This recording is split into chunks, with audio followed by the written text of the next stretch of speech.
Saudações a todos e todos. Pretendo aqui fazer uma simples colaboração ao Quarentenem para que eu possa fazer uma pequena conversa sobre fatos históricos de uma forma crítica que possa, de certa maneira, arejar a cabeça dos ouvintes, dos estudantes, para que auxilie no momento que estiver fazendo provas, certames, seja do Enem ou outros vestibulares. E também para conhecermos mais a história do Brasil. Hoje eu vou fiz um recorte sobre João Cândido e a revolta da Chibata. Aconteceu em 1910, João Cândido era um marinheiro, ficou conhecido como o Almirante Negro, porque em 1910, na Marinha Brasileira, ainda tinha ali os castigos físicos como punição aos marinheiros, além dos baixos soldos, além da alimentação que não era digna, digamos assim, uma comida de baixa qualidade oferecida aos praças, em sua maioria eram negros, e que acabavam ali sentindo um pouco de uma herança de um Brasil escravocrata. E aí João Cândido e outros marinheiros fizeram um movimento em busca da liberdade, mas não da liberdade de lutar contra a escravidão, uma escravidão institucional, né? Já que a escravidão havia sido oficialmente abolida em 1888, embora nós saibamos que não foi feita uma reforma agrária, não tiveram políticas de inclusão social, políticas afirmativas que pudessem sanar as necessidades da população negra ali livre, mas ao mesmo tempo desamparada. Então, isso refletiu ainda e reflete até hoje. Eu sou um dos que percebo que a história não é estanque e existe sim uma relação entre os fatos históricos e, logicamente, a atualidade. Justifica não, explica um pouco, ou tenta explicar um pouco do racismo estrutural e institucional que muitas vezes ainda temos. Então, na Marinha, naquela época, os negros, em sua maioria, marinheiros ali, marujos, eles tinham os praças, né? Não os oficiais, mas os praças, eles viviam em condições de, hierarquicamente, eles eram tratados não só como praças, né? Devendo obediência aos seus superiores ali, oficiais, mas eles viviam em condições sociais totalmente indignas, e isso fez com que acontecesse a revolta da Chibata, e tendo como protagonista uma das lideranças João Cândido. E para falar sobre esse tema, eu fiz uma pesquisa e utilizei o livro do jornalista, um jornalista, geralmente minha preferência é por historiadores, por ser historiador também, mas os jornalistas também, o que seria da história do Brasil também se não fosse os jornalistas e os bons jornalistas e as suas criteriosas pesquisas. E um deles é o Edmar Morel, né? O livro é A Revolta da Chibata, e ele coletou fala, inclusive de advogados, de pessoas que conversaram e que, em relação a advogados que fizeram defesa do João Cândido. João Cândido, que é muito presente na cultura brasileira, e ele representou a resistência de fato. Ele foi perseguido na época do governo de Getúlio Vargas, existem relatos de historiadores que ele foi perseguido também ali depois de 1964 ainda. Então ele atravessa, a sua luta atravessa o século XX, e ele, por ter sido esse protagonista da revolta da Chibata, ele acabou sendo perseguido a sua vida toda. Primeiro sendo um símbolo, né, de herói, mas isso lhe custou muito e custou aos seus parentes, tanto que existem pelejas judiciais querendo o reconhecimento, indenizações, anistia. Afinal de contas, em 1910, quando eclodiu a revolta da Chibata, o movimento foi vitorioso, e um dos acordos para que os revoltosos abaixassem as armas era a anistia. João Cândido ele foi anistiado, mas logo depois o envolveram numa segunda revolta, e muitos historiadores falam que foi uma revolta justamente para punir essas lideranças, já que tinha tido anistia, então criaram uma segunda situação, e aí sim ele foi punido, e daí sai esse relato que está nessa obra que eu já citei, e o Afrânio Peixoto, que foi uma das pessoas que foram coletadas os seus depoimentos, ele fala que João Cândido deixou embair pelas falas oficiais, poupou o rio e entregou-se de boa fé ao governo. Foi mais tarde enclausurado num dos cubículos da Ilha das Cobras pelos comandantes Marques da Rocha, perecendo todos os seus 16 companheiros. Apenas resistindo ele, João Cândido, porque Deus sabe depois de que lutas pela vida conseguiu, sobre um montão de cadáveres, colar a boca no postigo que comunicava e enxovia com ar exterior. Então vejam só, João Cândido ele lutou a vida toda, depois de ser preso e de sobreviver em condições, na famosa Ilha das Cobras, em condições desumanas, milagrosamente sobreviver. A sua vida posteriormente a isso foi uma vida meio de clandestinidade, de sendo perseguido, não conseguindo empregos informais, vivendo do jeito que podia. Vale lembrar, ele é um dos heróis, ele, no Rio de Janeiro recentemente ele foi reconhecido como um herói, e é lógico que ele é reconhecido como herói brasileiro. Mas vejam só, uma questão, e aí eu vou ler também o texto do Aldir Blanc e do João Bosco, e foi uma questão que caiu num certame, falando sobre justamente João Cândido e a revolta da Chibata. Mas eu começo com um texto chamado Mestre Sala. O Mestre Sala dos Mares.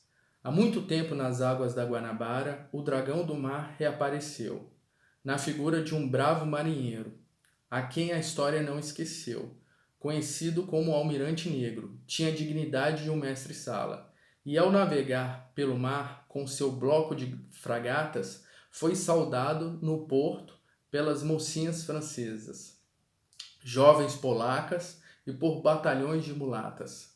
Rubras cascatas jorravam nas costas dos negros pelas pontas das chibatas. É uma homenagem, né? E aí vem a questão na história brasileira, a chamada Revolta da Chibata, liderada por João Cândido e descrita na música, foi. E aí ele fala, uma rebelião dos escravos contra os castigos físicos? Não, porque já havia abolido a escravidão, pelo menos institucionalmente, em 13 de maio de 1888, havia ocorrido a abolição. B. A revolta no porto de São Salvador em 1860? Não.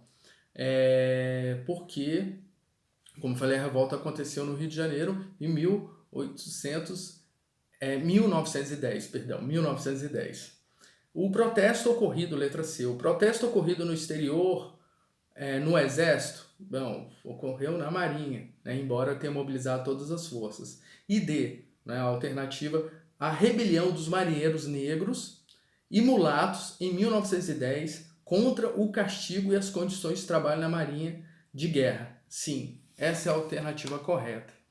Então, por que eu trouxe, né, de tantas questões e de tantos temas a questão da revolta da Chibata? É porque, além de ser um momento emblemático na história do Brasil, existe, e a gente tem que olhar criticamente, que a história do Brasil, Santos Dumont, João Cândido, são personagens importantes, né, da nossa história, como tantos outros, né? Citei Santos Dumont, mas quando eu falo especialmente Castro Alves, o próprio Lampião, então são figuras que viveram e têm um contexto social que até certo ponto justificam a reação ou a contra-reação dessas pessoas naquele momento histórico. Mas quando eu falo especificamente do João Cândido, eu vejo, e ele representa isso até hoje, uma resistência negra, né, também de negritude, porque afinal de contas, as condições às quais os marinheiros eram submetidos, os marujos eram submetidos ali na Marinha, em meados de no começo do século XX, né, em 1910, ali eclodiu a revolta, mas antes, eram condições como se eles fossem cidadãos de segunda categoria, né, como se eles estivessem estabelecidos ainda no sistema de escravidão. E os castigos físicos no exército e nas outras armas, eles já haviam sido, e na própria Marinha, eles já haviam sido abolidos, mas ainda na prática se estabelecia no dia a dia esses castigos físicos, que eles tinham mais do que a finalidade de aplicar a disciplina. Ela quebrava o sujeito, ela humilhava o sujeito. A tortura, isso claramente explicitamente é uma violação dos direitos humanos.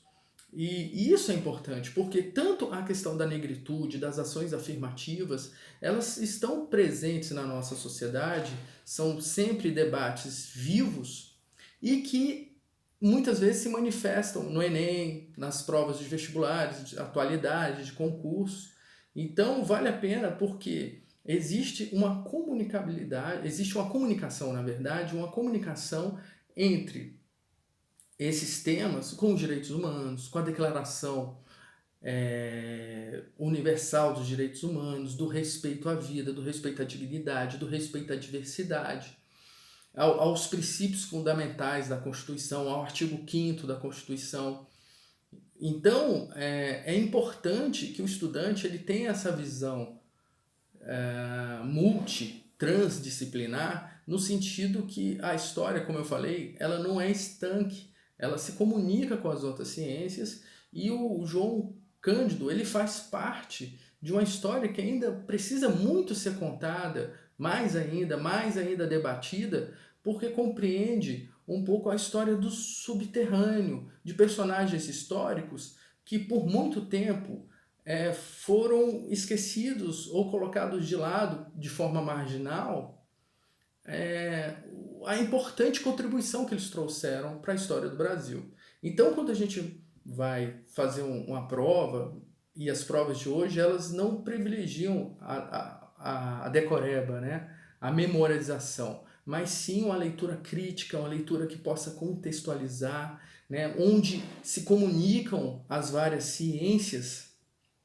Importante, são ciências. Então, e a ciência nós podemos entender como uma busca sistemática de comprovação, tanto nas ciências sociais quanto nas ciências biológicas, e enfim, buscar uma autenticidade, uma veracidade ali no que está sendo debatido. Não é uma fake news, não é uma mentira. Tem que ter fontes, existe uma academia, né, para que averiguar a veracidade, a consistência daquelas ideias. Então, quando nós vamos estudar história, nós temos que ter um cuidado de buscar a historiografia majoritária, que normalmente ela tem mais, na verdade, mais credibilidade, que eu digo assim, porque já foi testada, já foi debatida, já foi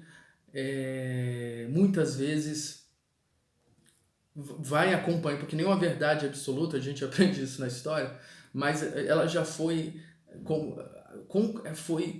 várias vezes testada no sentido de que quais são as fontes, quais são os fatos históricos.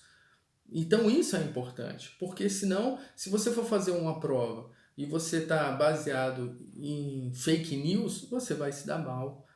Você tem que buscar. Então, quando eu falo dos jornalistas, também é uma profissão muito importante. E o jornalista, um jornalista investigativo, por exemplo, essa obra que eu citei, o jornalista levou uma vida para fazer um levantamento, para poder construir, né, com veracidade, verificar suas fontes. Existe uma metodologia, e uma metodologia científica mesmo, para construir o mais próximo da realidade, o mais próximo dos fatos, o que aconteceu. Então fica aqui para concluir essa minha pequena, singela homenagem ao grande almirante negro João Cândido. Espero que vocês aproveitem a dica de hoje. Um grande abraço e até a próxima.